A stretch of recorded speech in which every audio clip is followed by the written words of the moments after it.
This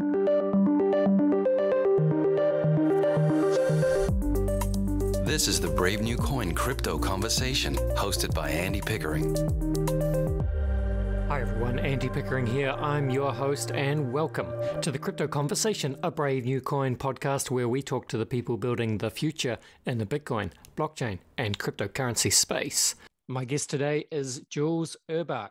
Jules is the CEO of OTOY Inc. and OTOY is a leading cloud graphics company. OTOY is pioneering the technology that will redefine content creation and delivery.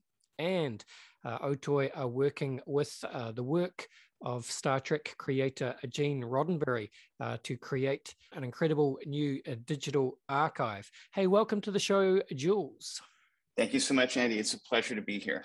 Pleasure to have you here, Jules. And look, today we're going to talk about all sorts of things. We're going to talk about, rendering, Star Trek, NFTs, perhaps Mr. Beeple. But before we do all that, let's understand some of the context here. So when I mentioned to a friend last night that I was talking to you today, and he described you as the Elon Musk of rendering, which I thought was quite cool. So I'd love it if you could introduce yourself, Jules, and then we'll start to talk about OTOY and go from there. Sure, of course.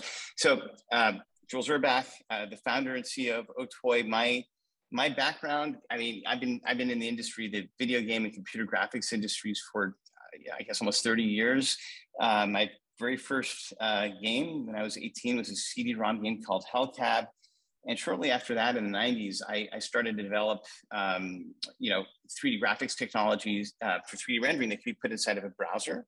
And that was something that worked to great effect for a number of game titles in the 90s, and Macromedia, which later became part of Adobe, worked closely with us. Around 2002, I basically started OTOY in my house. I sort of, the team from my earlier adventure in 3D games on the web actually largely joined me in OTOY. So the core team that works with me today has been working with me now in almost 25 years. And OTOY's mission, and just given my background and my sort of passion for 3D graphics, was really to democratize content creation and art.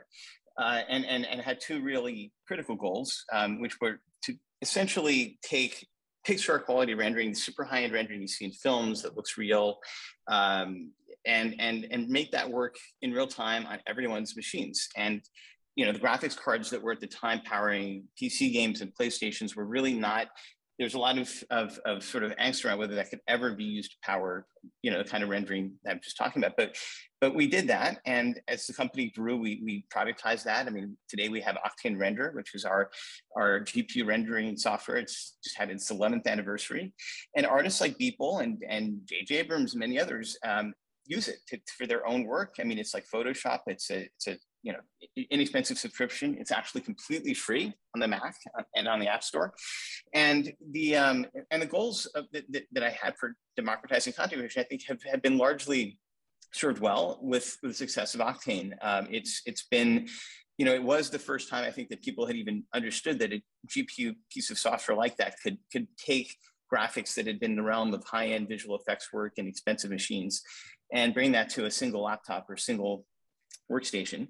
The vision, though, was greater than that. I mean, if you look back at even some of I took out patents mostly defensively in the early 2000s or mid 2000s, right, to get to sort of map out some of the things. And one of them was about tokenized rendering, because as fast as we can get rendering or computer graphics to work on one machine, there's always more. There's always like, I want to make a movie and I want it to be done instantly, or I want to render it 4K, or I want to render it larger than that.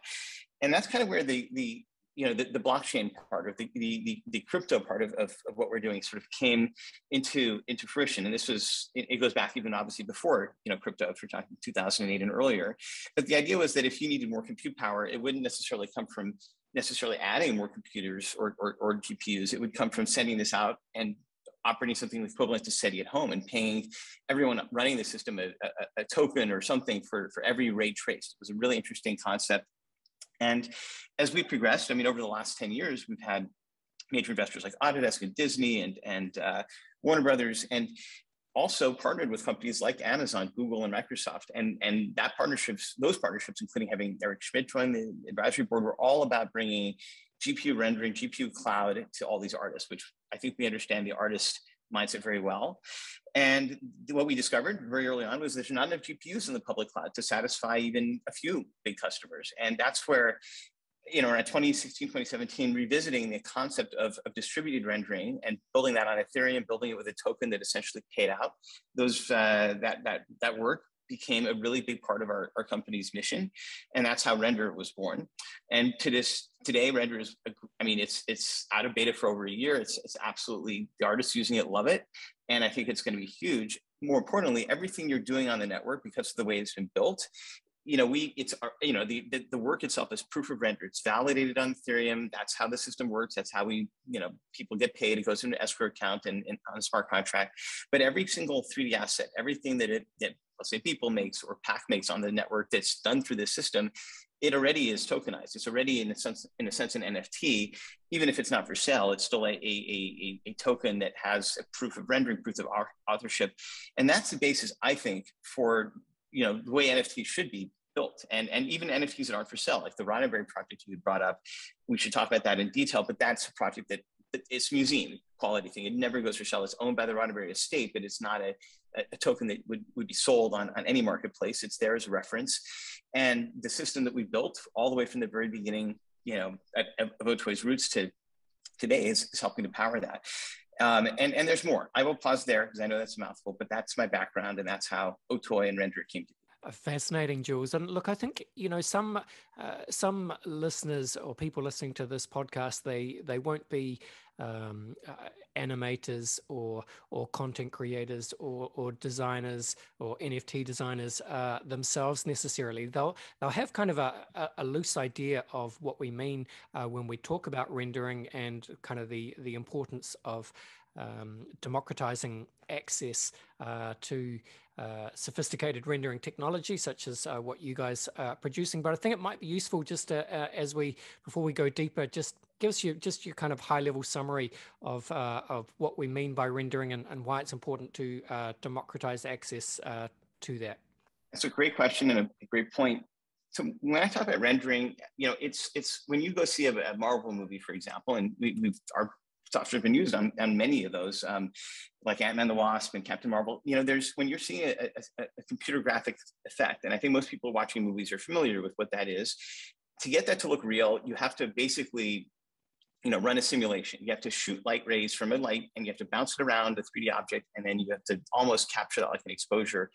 If you do that the way that the real light works in the physical world, it's expensive computationally. That's why CGI effects in movies have traditionally been something that takes, the Transformers movie in 2007. I think ILM spent 40 hours to render one single frame, in a 2-hour movie, and that delta, that computation cost is expensive. It's also something that's been largely the quality and the equipment to run that was out of reach, I think, before we introduced GPU rendering. And what's interesting is we didn't just make it cheaper. We didn't just make it run on lower end hardware. That 40 hours went down to maybe 40 minutes if you're doing exactly the same quality. And that was 10 years ago. It's now probably something like, you could probably get something done in 15 minutes, 10 minutes, or even faster as you add more GPUs. So the idea of democratizing, rendering is really about making things a lot simpler. It used to be very complicated to have the mastery of how the magician's tricks from a special effects artist would make something look real by actually just running the straight up physical laws of light on the system, making it faster. It's like taking a photo. And that's where we're at right now. The tools for 3D art creation might still be a bit complex, but the actual rendering is not. And that's where we've seen, really huge success with Octane, not just in making rendering and the cost of rendering much cheaper and faster, but also in simplifying how it works to the point where if you know how to take a photo, you now can render a virtual photo and have it look great and beautiful and have that run on, it runs now just fine on an iPad. The latest iPad, for example, runs Octane. And that's what I mean by rendering. And the democratization part comes from making that software accessible, making it run on everything, while also providing, a community where artists can build, assets, share those with others. And that's a big part of where we're going. But that's it in a nutshell. CGI, you see in films, making that making so you don't have to be an Industrial Light and Magic or Lucasfilm. We have artists that just somebody posted something from The Mandalorian that was a recreation. They just did it on their own in Octane, and it looks beautiful. It looks really as good as what I see on TV, which is also done in a lot of respects with our software. So that's the kind of democratization I'm thinking about when we talk about rendering. Makes sense, Jules. And this is it's I guess it's a good context for this is simply what's Moore's law, right? It's just well, it's not even slow. It's the fast exponential growth in CPU power and computer power. Just as we kind of go from old school, these mainframes that used to fill a room, to a big clumsy desktop computer, to an iPad, to an iPhone, and then we just every advance gets exponentially more powerful, and the opportunities to content creators are so much more powerful. But now it's about giving people access to it as well, right? Yeah. And I will say that Moore's Law is, I mean, that's a really interesting topic, and it's worth discussing because it applies almost down the line to everything that we're doing and how rendering, is sort of perceived. So the big thing that I think a lot of people are, when they say Moore's Law is dead, and that's an argument that's been made, right? That, things aren't doubling every 18 months like they used to.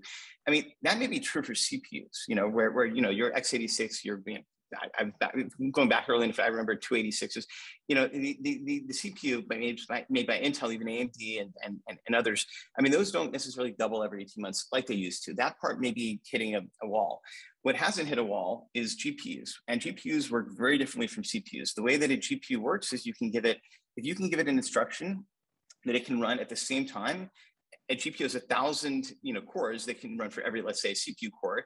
And if you say this is, each of these things to be run at the same time, it can do it 1,000 times faster than a single CPU core. And a CPU generally has maybe a dozen cores, and those things are not really designed for this kind of parallelization. CPUs are needed when you have to do something one after the other. And that's how software was written for the most part until about 15 years ago. And taking an algorithm that is sequential and turning it into a parallel algorithm is the secret sauce for how Octane and many other breakthroughs that have sort of broken that speed barrier work. And when you do that, what happens is whenever NVIDIA puts out a new generation, I mean, those aren't doubling speed every 18 months. Sometimes they double in speed every year. And there's no limit because GPU cores are easily, you can add more. It's actually fairly, it's straightforward for software itself. I mean, we don't even change our rendering software. If you just add more GPU cores, it just gets that much faster. And that's where we're seeing a lot of this growth. And those GPU cores, now that we have been able to work with Apple and get this thing running on an iPad, the GPU cores on the iPad have also significantly increased, even faster than CPU. And that's where we see both the cloud and also local rendering becoming much more cost effective and progressing at a rate that's in line with Moore's Law, as TMC in Taiwan keeps making 5 nanometer, 2 nanometer, 1 nanometer. This thing that keeps pushing things further, and especially with GPUs that are built on that, like from those from NVIDIA and Apple, we're seeing just massive gains every year, which is fantastic. Well, let's switch gears a little bit, Jules. Perhaps we'll come back and talk more about the render token at the end of the show. But Star Trek, right? So Star Trek, so much to talk about. But I suppose to begin with, I understand that you have a personal connection with the Roddenberry family that goes back some time. So perhaps you could, talk a little bit about that, and then love to hear about what you guys are doing with the incredible legacy of Star Trek. Absolutely, and you're right. The story with my involvement in Roddenberry family is personal. So my best friend, going back to 1986 when we were both 12 years old, and I met him in junior high, is Rod Roddenberry. His dad is Gene Roddenberry. And we were friends, and somewhere in the middle of the school year, he told me, "Oh, my dad created Star Trek," and that was wild. And of course, he being my best friend through high school and beyond. I mean, I got to know Gene a little bit. I mean, he passed away when we were both 17. I lost my dad around the same time. And Majel, who was, any fan of Star Trek might remember, she, Rod's mother, Gene's wife, she played number 1 in The Cage, which was the Star Trek pilot in the 60s that was later re-aired as The Menagerie. And she also played Nurse Chapel on the original Star Trek TV series and Loxana Troy on Star Trek The Next Generation.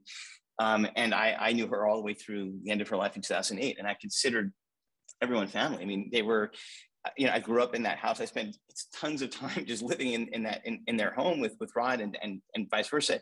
So I really did have this incredible personal connection.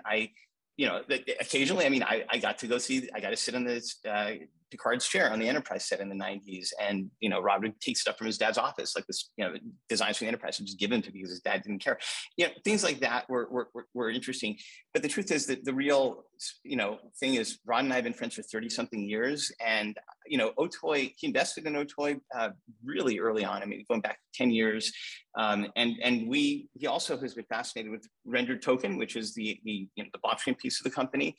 And we've been helping Roddenberry for years. I mean, we've built assets for them they did a VR thing. There's website assets, all those things. So I've been leveraging the technology for that for a while, but the real goal that Rod has had to honor his father's legacy, I mean, it's been memorialized in a number of ways. There's a movie called Trek Nation he did in 2011.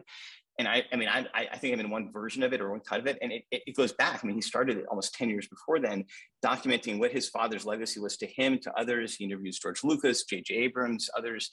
And, there's been this desire on his part to be part of his father's legacy going forward, to be on things like the Gene Roddenberry Earth Final Conflict and Andromeda to help make sure these shows follow his father's legacy, which, was imagine a better future. There's no fist fights. There's no, this famously Gene Roddenberry, didn't want there to be conflict within the Enterprise crew, at least in that generation, and that was a sore point with some writers.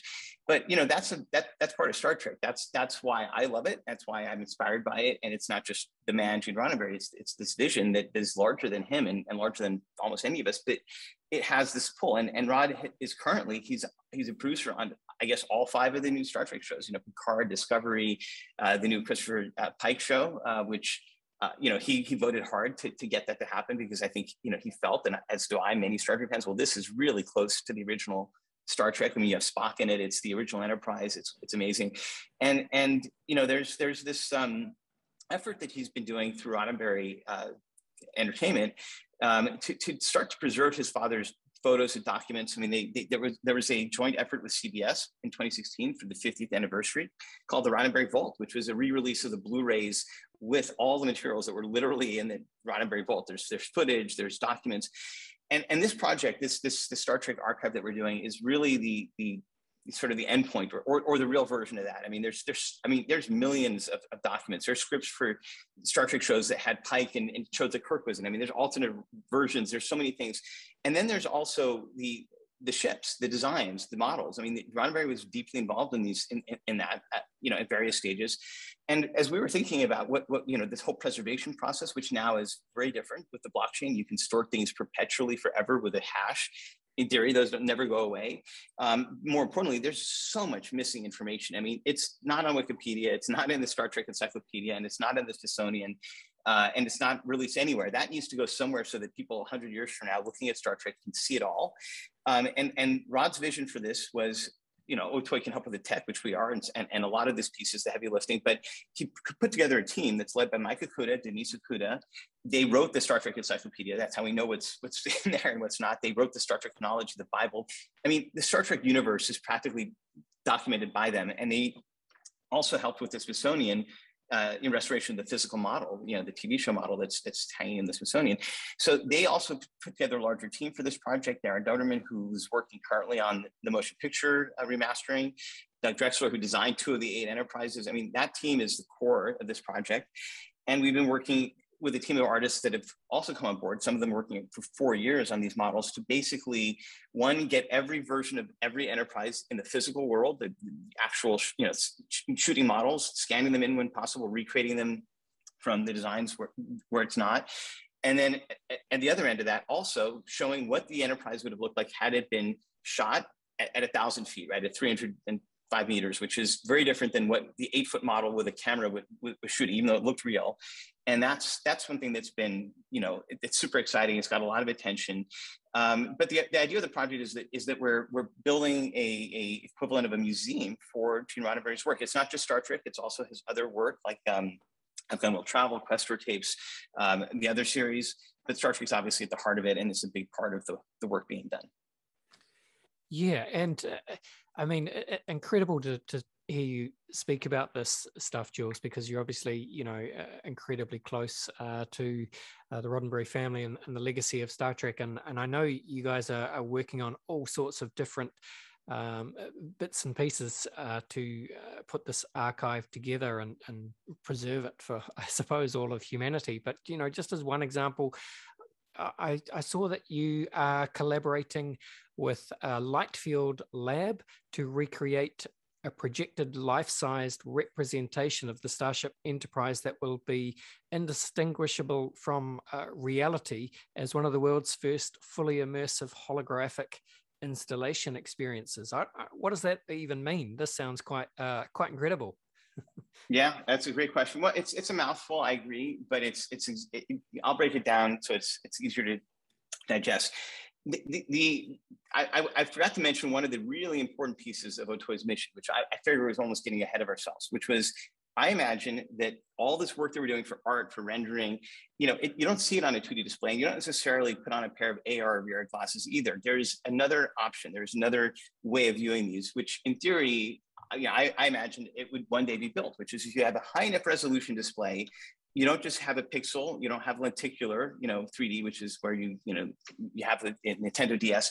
You just shoot in so many rays of light at such a high amount of resolution that it creates the equivalent of a white light hologram. If you were to imagine the Star Trek holodeck from Star Trek: The Next Generation, Encounter Farpoint, first time you see it, which is a room that you go inside of, and it's just a room with six walls. I mean, including the floor and the ceiling. It's a grid. It's a black room with yellow lines. That's what it looks like when you turn it off and you turn it on. It could be anything. Those panels project a hologram from those walls. And as we learned from working on this project, there is a treadmill that actually moves you, so you think you're walking in an infinite world, but it's still in that room. These panels that Lightfield Lab is working on, they basically created them to achieve that effect. And the way that the panels work, I mean, they're still ordinary 2D panels. It's not complete magic, but it's using really absolutely super high resolution parts that are almost were impossible a few years ago, but are now becoming tractable. And they're building these panels, and our relationship with them and bringing them into this project and many others is that when they came out of Lytro, which was a company that had been building light field cameras, capturing things holographically. We actually have a facility that does things similar to that, but their panels are the real deal. Like, there is nothing I've ever seen out there that has the resolution to drive a white light hologram digitally, and they do. And so it was an obvious thing going back. If you go back to press releases with Roddenberry, myself, Lightfield Lab, 2018, even earlier, it is to build the holodeck. And so ultimately, I should describe what these panels are today and what they have been before we get to what a holodeck would be. The very first physical panel I ever tested our software on was a 6-inch panel. And on those panels, you can project the hologram half behind the screen and half in front of it. And the larger that panel is, the further out it can go. So if you build a 10-foot by 10-foot wall-sized panel, and you were to have, let's say, an enterprise model, you could have 5 feet of that in front of the wall that would look like it's floating there. You can walk around it, and then you'd have 5 feet behind it, something along those lines. And that's actually good enough to give you what you would see for the actual physical model in the Smithsonian, for example. And these panels are expensive. I mean, if you think back to what 4K plasma TVs were when they were, I think Philips put them out, I mean, there's like $150,000. These are not, I mean, they're going into museums and theme parks and location-based entertainment first, but they eventually will become cheap enough, just like 4K TVs and others have been over the years, to become used in everything from, the tablets to your TV to Windows even. And that future isn't decades out. I mean, it's 10 to 15 years out. And certainly, you're going to see this installations in the next 2 years. And we can already test the 3D models that we're building for the archive, which are meant to be, they're not meant for a specific, game console or a movie. They're meant to be the absolute ground truth to the best that we can detail and model, of the physical assets. So you have to basically turn it on and render it and do something. Now we can render an image, which we put out, and videos, which we released at the Star Trek convention. But you can also hook that up to the Lightfield Lab panel, and you can then display it, and it doesn't have a point of view because you're moving around the panel. There's no glasses, there's no eye tracking. It's shooting out a hologram, and that could be anything. It doesn't have to be this enterprise, but we're starting with that, and we're starting with anything that's rendered in our software, because to create a digital hologram, you need the tools. Like, that's where we come in. And we also want to have, content that is designed for this thing from the ground up. And that's where the Roddenberry Archive work is going, because the way the panels work is it's like the Samsung video wall. If you take 2 panels, 4 of them, and you extend it out, you just need one 20-inch panel as a unit, but you can start to build those and tile them like you would wallpaper. And it will create the wall of a holodeck, and you can even wrap it around a room, the floor, the ceiling, and you will get there. It will cost a fortune to do that now, but in the future, it will be cheaper. And in the meantime, our goal is everything in the Roddenberry Archive, we want to validate and test on the 20-inch panel. We've already started on the 6-inch one. And once that works, then it's about scaling it up. So ultimately, you will have 2 options with where this goes. You can create a room where you can actually go inside of the enterprise, and just like the holodeck, it'll look real. I mean, or even if it's a window into that room, it'll look pretty real. I mean, that's like going to the New York sets that they have in upstate New York, where they actually rebuilt the original series sets, and it's a tour that's licensed by CBS. It's beautiful. We want to have that. You can, of course, view this in AR with glasses, but it's going to be different when it's from a light field display. And then there's something else, which I think is just my personal sort of mission is to prepare for this. Is, in the 90s, Vegas was going to have a Star Trek exhibit. I think they ended up just building it, sort of a much smaller thing in the Hilton for Star Trek Las Vegas. But there was a plan, and some of the blog posts and the things, you can even Google Vegas life-size enterprise. They were going to build, it was a $150 million project, a life-size motion picture enterprise as a hotel. And you can see that literally, the designs of it were on the Vegas Strip. That's something that I still think about. It got canned by the CEO of Paramount at the time, so it never happened, but it could have. And it's one of those things where I look to the Life of the Lab guys, and I'm thinking, you tile enough of these panels, you make it 1,000 feet long, like six IMAX screens, for example, you can then project that life-size enterprise at full fidelity, and it's going to be like looking at not just a model or a physical thing you recreate in a Vegas building, but the actual asset as verified by the people making the films and the movies and that worked on every iota of it. And you'll see it floating in space through this, through a rectangle or through through a holographic portal. But that's pretty remarkable. And it's just as a thought experiment, it gives you a sense of where we're going with this, because frankly, that's insanely expensive and probably impractical today. But in 15 or 20 years, it won't be. And it's certainly, and beyond that, it's going to be probably trivial. So we want to make sure these assets are going to be usable and really at the fidelity where that would be the demand of whatever it would take to make it physically real at life size is there. And there's no missing pieces. You can, these holographic display panels are so detailed that you can take a magnifying glass and you can look at things through that. It's all there. It doesn't cheat. It doesn't skip things. I mean, what you see, the rays of light going through your window into your eyeballs, which, you have a glass plane, but you have the real world projected through it. That holographic display panel can emit the same thing. That's why I'm saying you can put this inside of a room with no windows and it can look like you have windows, which I think is a whole other, again, thought experiment of how humans and life in the future might work when you have those kinds of, that kind of capability at scale and at cheap costs. Wow. I mean, what you're talking about, Jules, really, it really is a kind of incredible blend of, human imagination and ever advancing human technology in kind of the real world today. But in some respects, that's very much, the vision of Star Trek. And I think a lot of crypto people, especially are Trekkies or are fans of Star Trek, right? Because, crypto people tend to be more technologically inclined, shall we say, and, there's perhaps a little bit of a crossover with the Star Trek universe there.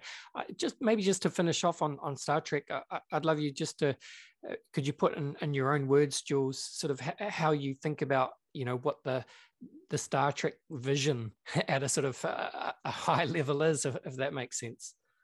I mean, it is something where there's only, one race, the human race, right? I mean, it's a united front of humanity, and it's a vision of the future where, there is no strife. There is no money, really. I mean, the Star Trek world, that was Roddenberry's vision.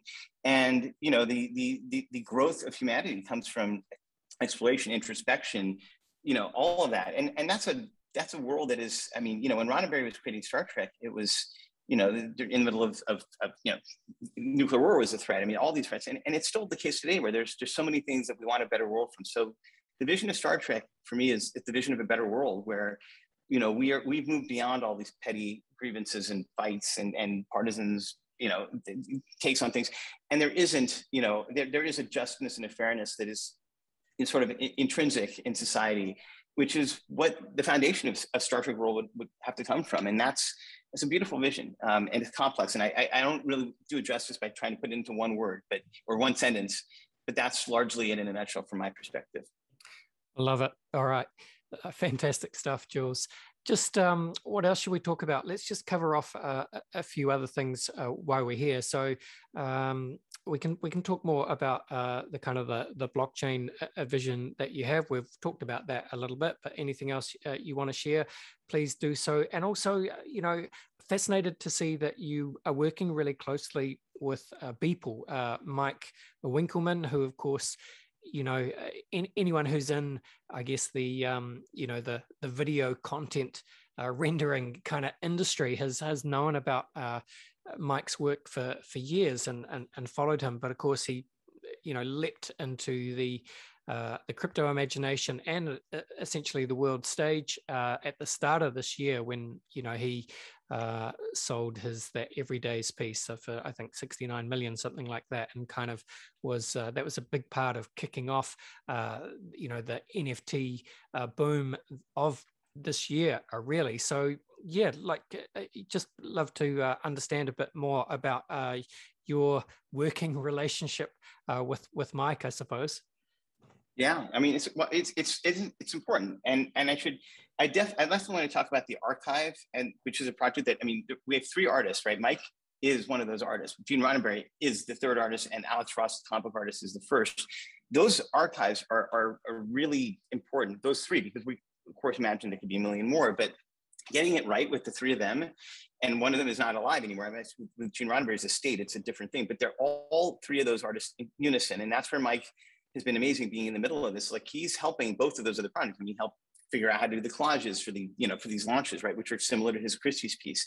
He's also, before that we got to the Christie's auction craziness in March, he and I were talking. Just as these pieces were selling $1 million and all these things, and it was clear even to both of us then that there needs to be another layer to this whole NFT stuff, because it's not just of course it's the artist's work and it's verified on the blockchain. It's a JPEG, but there is something deeper here, which is and that's where the archive concepts came from, which is that, first of all, you want to make sure that the work itself that's generating that Christie's piece, which is all mostly in our renderer, there is that on the blockchain. That's something that's useful even for the future. Like, he wants to have, for example, his pieces working on a holographic display would be trivial if we can just take the scenes and re-render them for that display, which is part of what render does. It's not just images, it's taking the 3D scenes and rebuilding those in a verified way for other platforms.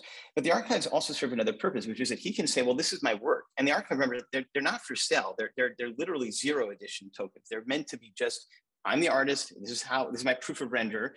And sure, you can make an NFT. You can retroactively say this NFT is this thing in my archive, but they're still a separate piece. And the reason for the archives being so important is, one, it gives the creators ultimate say, even in what the work is. It's not the NFT. It's the NFT is the commercial result of the artist saying, this is what my work is, but here's a whole other layer where they can actually generate the NFT, which we can do, or they can say what the NFT is or isn't. And more importantly, there's the concept of the metaverse, which is how do all these things mix together? Like, what do you do with an NFT? What do you do with a 3D model? Do you put it in Fortnite? Do you make a game with it? And the truth is that, in a sense, what we're doing with render, where you're rendering things holographically at this ground truth level, whether it's the Enterprise or Beeple or a painting from Van Gogh that just goes in a flat plane, or 3D recreation of that, as we're doing for Alex, these things do have a common design language, which is, if you're rendering them in Octane, that's essentially rendering it with the laws of physics and light, right? Because that's kind of what the system is built on. And that, therefore, you can create a correlation, both in terms of the compute complexity, but also what happens if you take the Enterprise and put it in Beeple's world. Somebody would have to agree to that. But my point is, from Mike's perspective, the archives are an important piece for building standards, open standards, right? Something that's more web-like, and doing something that's in a whole orthogonal direction from the NFTs. They both serve each other. Obviously, people make money, and if people should make money, there needs to be the ability to sell things. That's a big thing that was missing from the web, which led to the App Store and other things that I think, frankly, corrupted the open web a bit. But in this case, we have the buy part figured out with NFTs. We need something that's like the open web and maybe even PDFs or something, or just video codec standards that are open, which have been a thing forever. This is what Render needs to help create. We've open sourced everything that is related to the data going into Render. It's in a group called IDEA with libITMF, which is an open standard. And the archives that with Mike and Beeple are really there to help. I mean, his voice is huge. There's no doubt about that. We all know it. He's an advisor to the company because not just for all the blockchain stuff, but for 8 years, he's been using a Render every day, and it's helped us as a company. I mean, long before the whole NFT craze kicked off. So he's fundamental to this process in the middle. And then we have other artists. I mean, we also have J.J. Abrams on the advisory board, who obviously has a huge part to play in Star Trek. I think it was at my house that J.J. and Rod first met, all this, that day in 2006. So, it's like there's a whole sort of growth from here, but people might be in the center of this, and his vote for how things work and what's important is really important. And he's doing a lot of projects. I mean, he's doing Me Now, which is another great project, but the Render archives are really one that, like, we're thinking, I think, both about this for the long term. And also, I mean, there's a lot of things where we want to make sure Render is like the gold standard for doing eco-friendly crypto things where it's on layer 2, proof of render is a whole other concept. I mean, there's a lot of things there that we want to sort of think about, but ultimately it's about getting the metaverse right. And also, giving, maybe for himself as an artist, the tools that he would want to sort of work the way he wants to work in the NFT and crypto space. But these are things that ultimately the whole mission of OTOY, give these to everyone, make sure everyone has access to this stuff. And since Mike's been at the forefront and vanguard of this whole thing, it's, and even before that, right, it feels totally natural for him to be a huge part in figuring out how this works for everyone else, because they look to him for those things anyway. So we've just made that more formal, and it's been great. And yesterday we just got the GQ Artist of the Year. I mean, he's doing amazing things, and he's been really wonderful to work with, and very generous with this time, even on the Roddenberry and Alex Ross projects, and working out a system that kind of links everything together. And that's, to be honest, I think an important piece of what a future metaverse should look like. Fantastic stuff. And you're right. Yeah, I did see that. Beeple, Mike, he was given, GQ's Man of the Year or something was announced yesterday. Yeah. Well, just as we finish off this part of the podcast, then Jules, love to hear you talking about the metaverse, right? And, I think, it's been incredible to see just in the same way that, everyone is suddenly talking about NFTs in 2021, to some extent, the same is true of the metaverse. Suddenly everyone is talking about the metaverse, and everyone has a slightly different idea of what it is. Of course, traditionally in sci-fi, there are kind of two competing versions of the metaverse. Obviously one is utopian and one is dystopian, and Star Trek is a great example of potentially a utopian metaverse. I'd love to just anything you want to share about your concerns or hopes, or what you think is happening with the metaverse and who the main players are and things to look out for, all that good stuff. Well, yeah, I mean, this could be an hour's discussion, but I'll give you, to answer your question directly, I'll give you my sort of take of who the big players are that have declared themselves as metaverse companies. Starting with Mark Zuckerberg at Facebook, we're a metaverse company. Got a lot of people's attention. I mean, he bought Oculus because, the spatial web, if you want to call it that, which is, the simplest way of looking at the metaverse is the web in 3D, right? Which is it's too simplistic, but it's a starting point. That's, Facebook understands that that's very much a paradigm shift in the future. Apple, their investment in AR, and we work very close with Apple. So, for sure, there's going to be things happening, and they have AR Kit's a huge team within their company. They've declared that AR is a big part of it. They don't call anything the metaverse, but you have to imagine that's a big part of their future. And then you have NVIDIA and Richard Karras, who's a friend who's now in charge of Omniverse, which is, I will say, is NVIDIA's way of referring to the metaverse. I mean, that's huge. And Jensen's, CEO of NVIDIA is absolutely fundamentally looking at, I believe, Omniverse, Metaverse as this fundamental platform that NVIDIA has to get right. So, you've got them, and then you have, players who've been around for a while. Like, Microsoft's played around with HoloLens, but I don't consider that as a full deeper play. Then you have Epic, right? And I know Tim Sweeney well. I mean, I've known him for a long time, and he's been really supportive. And he and Brendan Eich, Brendan Eich's the creator of Mozilla and JavaScript and Firefox, advisor also to the company. you know, even going back to our work with John Carmack at Oculus, like, I know that Tim Sweeney does look at the metaverse in this way of, like, he certainly wants a utopian version of it. He certainly wants, I mean, I think we all in general agree that it should be open standards. The question is who's defining those standards. And I think the only model that I feel kind of super comfortable with would be something that would be like the Mozilla Firefox model, where it's just like, you know, there just wasn't a lot of backdooring going on, if you want to call it that, right? And Brendan was very, you know, when he was CEO of Mozilla and you know, he made Firefox what it was, and he was really adamant about that. And so when he left Mozilla and he started Brave, and actually Basic Attention Token was the model. I mean, he helped us get Render launched. We would talk all the time about the metaverse, and still do, you know, and it's, and with Carmack and with you know, Tim Sweeney occasionally and others.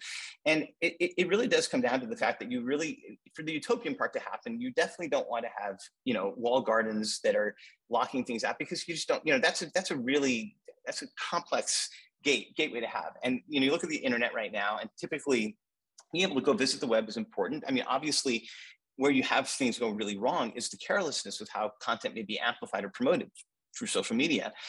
But, you know, you can't really look at that as I mean, that's a layer above the internet. I mean, I just think that if it's a platform that determines what the metaverse is, if it's somebody's code base, if it's somebody's format, if it's somebody's, you know, vertical, we're already in trouble, and it shouldn't be that. So all I can do is part of, you know, my piece or my vote in this is like, well, let's build these great tools. Let's open source the data.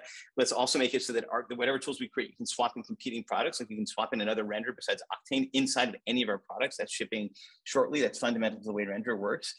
And we'll see what others do. And I think that it's going to be, and I know that there's some really good intentions that are out there, but there's also some really defensive, you know, agendas that are natural for huge companies. So it's going to be, I hope that we'll get to something that's like the web, because I feel like the App Store model, while it helped in some respects, it wasn't Steve Jobs' original vision for the iPhone, right? I mean, he said iPhone 1 launched, your App Store in the web browser and Flash is out, which I didn't even agree with. I thought Flash was an important function. He was right. It's a black box. Code isn't open, you know, not designed for this ecosystem, and it wasn't.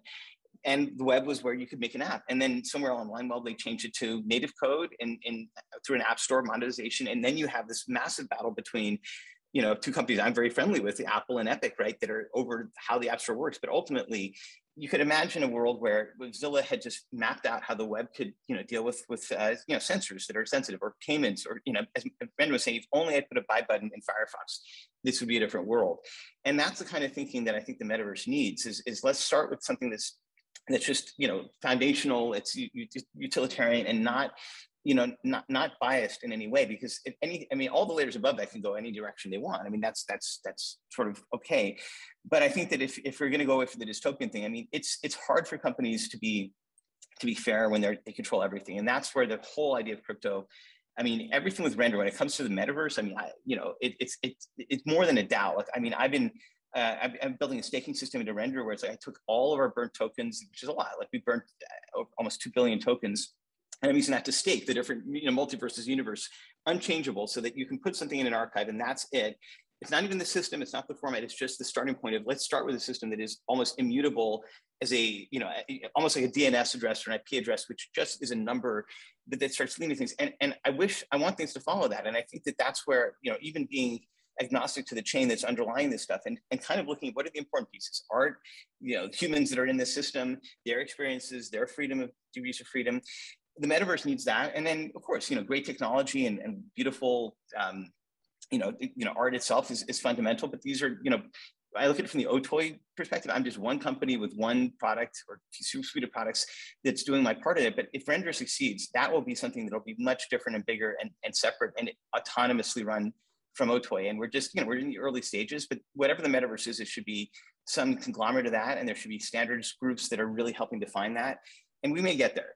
I would say it's 60% chance we end up with an open metaverse that we'd all be happy with. But, you know, there's a chance that somebody big just locks it out and gets too big, you know, too much of a say in how it goes. And that's a bit scary. I'm also not a fan of you know, your social media, you know, account being how you put on a pair of goggles from Facebook. I mean, I've worked with Facebook so closely and I love many people there, but I just think it's just not a great idea. I'm against that. I mean, just in principle, but you know, that's just the way they're doing it. So those are all things that I think about deeply, you know, as I think about the future of the metaverse and where I hope it goes. Yeah, and incredibly interesting, Jules. And I just think this is going to be an increasingly dominant narrative of the next decade or so. And well, I'm pleased to hear that, I don't know if that's optimistic, a 60% chance that we have an open metaverse versus a dystopian Facebook-controlled metaverse. We'll have to see how it plays out. But let's go to a very quick break, and then we'll come back and we'll finish off with the very famous crypto conversation hot take round. In today's crypto market, the team at Brave New Coin are the sector's leading builders of custom crypto indices. BNC's powerful indexing engine draws on Brave New Coin's premium data to calculate high-frequency intraday and end-of-day indices for a wide range of index products. BNC's custom indices help you to gain exposure to the crypto assets class and track your performance against the market without having to become a stock picker. Not sure what you need? A Brave New Coin consultant can help you assess your requirements. Contact BNC today to find out more. All right, we're back, and I'm with Jules Urbach. Jules, of course, is the CEO of OTOY, the cloud graphics company. That's the easy way to describe what OTOY does. It kind of undersells it a bit, certainly undersells Jules, who really is the Elon Musk of cloud rendering and more, I reckon. And man, Jules, you've been a fascinating guest so far. So what I like to do to finish off each crypto conversation podcast is I've just got a quick round of kind of rapid fire hot take questions. So you're an incredible talker. So as best you can, give your own version of just kind of quick, snappy hot take style answers to my questions. But yeah, are you ready to roll? Sure, let's do it. All right, I just want your hot takes. Jules, here we go. We're going to have some fun. Where do you sit on the Bitcoin maximalist to multi-coin opportunist spectrum, Jules? I mean, I would put myself sort of in a Bitcoin maximalist in the sense of, I think it is a simple one-dimensional unit of value that probably isn't going to go away, or it'll be wrapped. So if it's not Bitcoin, it'll be a wrapped Bitcoin on another chain. But you're nearing $1 trillion of things. It's tough to see that going away anytime soon. So I would say it's there. There are ways of making it also eco-friendly. It's a thing. So that's my hot take. All right. Well, what would you say then is your firmest conviction crypto opinion? That you're going to see NFTs that are more valuable because they're not sold than being sold. It sounds counterintuitive, but I have a feeling that I will be proven right in 3 to 4 years. And yeah, I love that answer. And again, just really quickly explain why, in your opinion. Because I think value for NFTs is kind of equated in some ways to money. And I think that money is not, if the structural feature happens, right, remember there's no money, there's something else. There's a lot more, there's a lot of other kinds of currencies that are not unit-based. And look at the enterprise, right? The value of that thing is not that there's an NFT of it, it's that it's not even a one of one of it. It's the thing. It's the asset. It's the embodiment of something important, and its uniqueness is more valuable than anything you could sell. And because you can't sell it, it becomes something. I mean, that's true of land. That's true of the earth. That's true of many things. The universe itself. So I think the idea of proto assets, proto things that aren't tradable, that are fundamental. One, that's a value of importance in the metaverse, where you will visit things, and those things shouldn't be duplicable or sold or tradable in the common sense, because you're going to be building them on a chain of other things. And secondly, I think that the story and the narrative power of something, as an NFT, so-called NFT, is going to become incredibly powerful. And that currency is going to be, I think, at a meta level, more valuable than what the amount of Ethereum or Bitcoin or dollars you can get for it. It just there's a world where I see that being, your access to things, the importance of even the emotional connections of these is going to become important. It is how some brands are valued for money. When Disney, Bob Iger bought, Lucasfilm for $4 billion, Marvel for $4 billion, that was a number that, covered the cost of what those stories, that mythology meant as well. That's the IP, but there's something deeper than that I think the metaverse can deliver. And that's why creating things that are on the blockchain and that are unique, that aren't sold, becomes something that people want to participate in or even create. And that doesn't mean it's going to be existing IP. It could be something totally different. That's where you have many artists now creating their verses, their own universes, a lot of them in Unreal, a lot of them with our software. But I think that's where, there's going to be you're going to be trading things. I mean, you see that with Twitter accounts, Twitter handles. Those things are more valuable than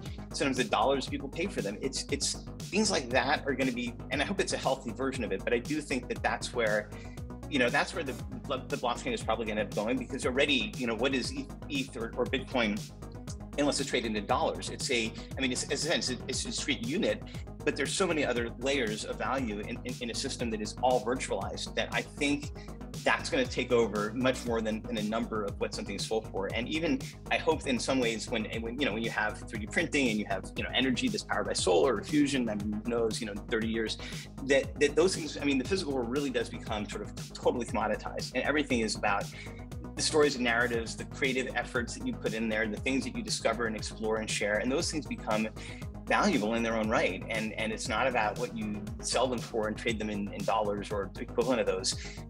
It's something like that. And it's hard to describe when you don't have all the systems in place that can value that, but I feel it, I sense that, and I feel that's the path that we're on. So 3 to 4 years, I think that, or maybe even sooner, some of that will really start to become more apparent. Fascinating, Jules. Well, here's a slight curveball for you then. So let's, spin it out into this future of, potential technological abundance, right? So UBI as a potential fix for, AI-induced automation, or to fix some kind of dystopian future inequality. UBI, good idea or terrible idea? Well, it depends what the payment is for you, for that. We're talking about basic income, or the equivalent of that, right? Universal basic income for anyone that's not from the acronym. What is the income? Is it in something that's redeemable for for things that are fundamental to living? I live in downtown LA. I work here too. I've been for 13 years. It's a nightmare. There's I think 70,000 homeless people in LA. I guess there's a huge problem with of course drugs and all these things, but it is something where I really feel like there's a system where people should have a home or a house. Finland has housing for everyone, like there are countries that have done it. So if UBI is to cover the basics and things like that, that's good. And then if the income itself, if you imagine a value chain where if you survive and your physical life is largely sheltered, then really what's the rest of it? A lot of it is access, it's education. Thank God we have the internet. I can learn. I honestly, I didn't go to college. I got into Harvard. I didn't go. I learned a lot of things from Wikipedia and the internet and research. It's like the world of information is there for everyone on the planet that has a cell phone practically. I do a lot of research on my phone. Imagine that being further and further translated. We're living in a post-COVID, we're not quite post-COVID yet, but we're living in a work from home universe where people can actually, wherever they are, they can make a living in some sense in certain types of sectors. Imagine that being spread further out. And I think we also are going to live in a world where automation, right, is going to take a lot of, current jobs, but that doesn't mean that those jobs, that there's not other jobs for others to have. It is one of those things where I really think that, we do live in a society where we expect, the taxes that some of us pay, or all of us in some ways pay, to cover the basic needs of the societal structure. And there is a case to be made for UBI. But I also think that at the time that becomes really tractable, it should be in a system where really it's just about energy consumption. And even the energy, if it's solar powered, if it's fusion reactor, and you have a drone that can 3D print medicine, that can 3D print food or grow it and deliver it and build you a house, right? And it's great. And it's just about the land, and there's plenty of land. Granted, we're living also a world where you're going to have ecological horrible things, but that probably will be worldwide. But something like that, it starts to make a little more sense. And I think that it's certainly, I'm not an economist, I'm just looking at it from the maximalist technologist point of view of what I would like to see for those that have nothing, that are homeless right now, that have struggled to make a living. Yeah. And that have, some of them have beautiful ideas and could make it, if the opportunities were just aligned right.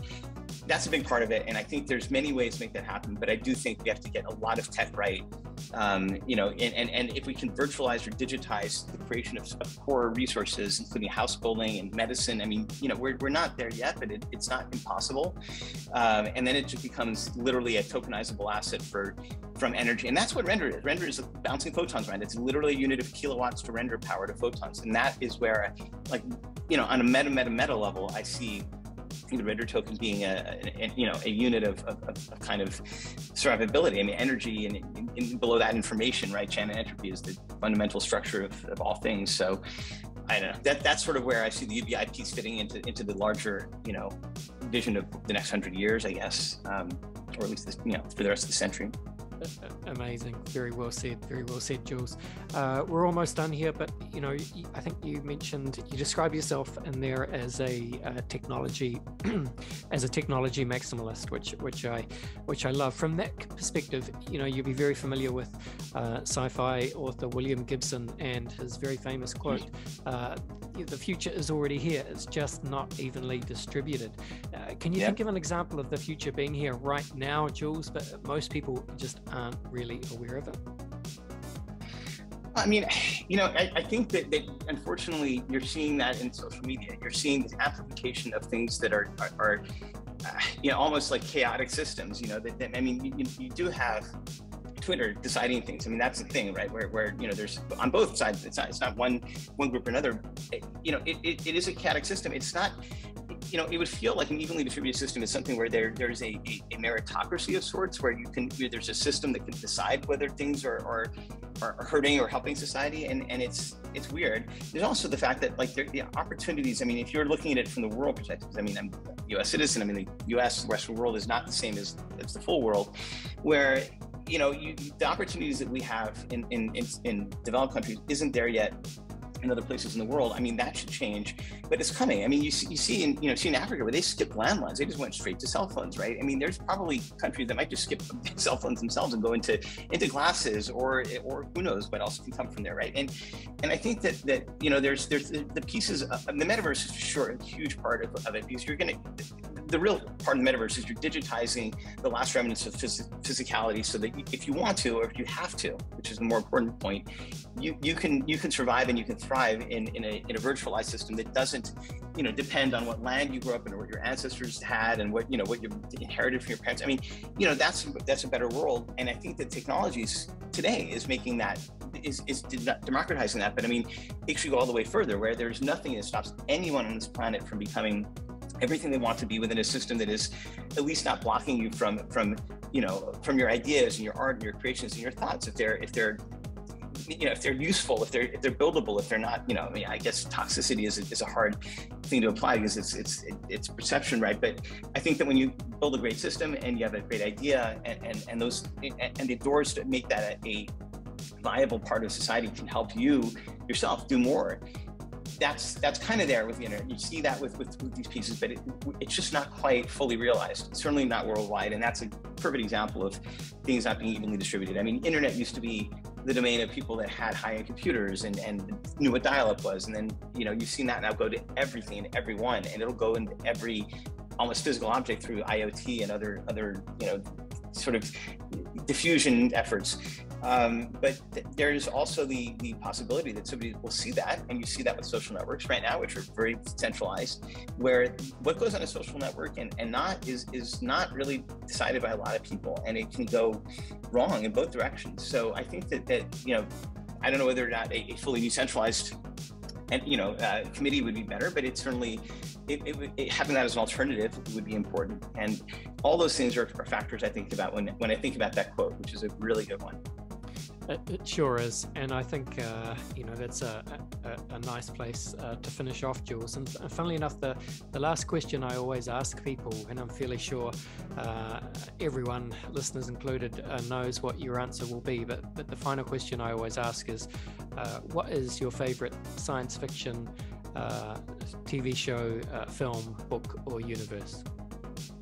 Well, yeah, I mean, I guess it's not going to be a mystery there. The structure of the motion picture, and I had to think about this a lot because I love a lot of things, but structure of the motion picture is my favorite sci-fi movie. And it's not everyone's favorite because it's a very, it's actually, there's not a lot of action in it. I don't know if anybody's familiar with that. It was the first film that was done after the TV series ended, directed by Robert Weiss, and Gene Roddenberry had a huge say in how that movie was done. Not so much in any structured film after that.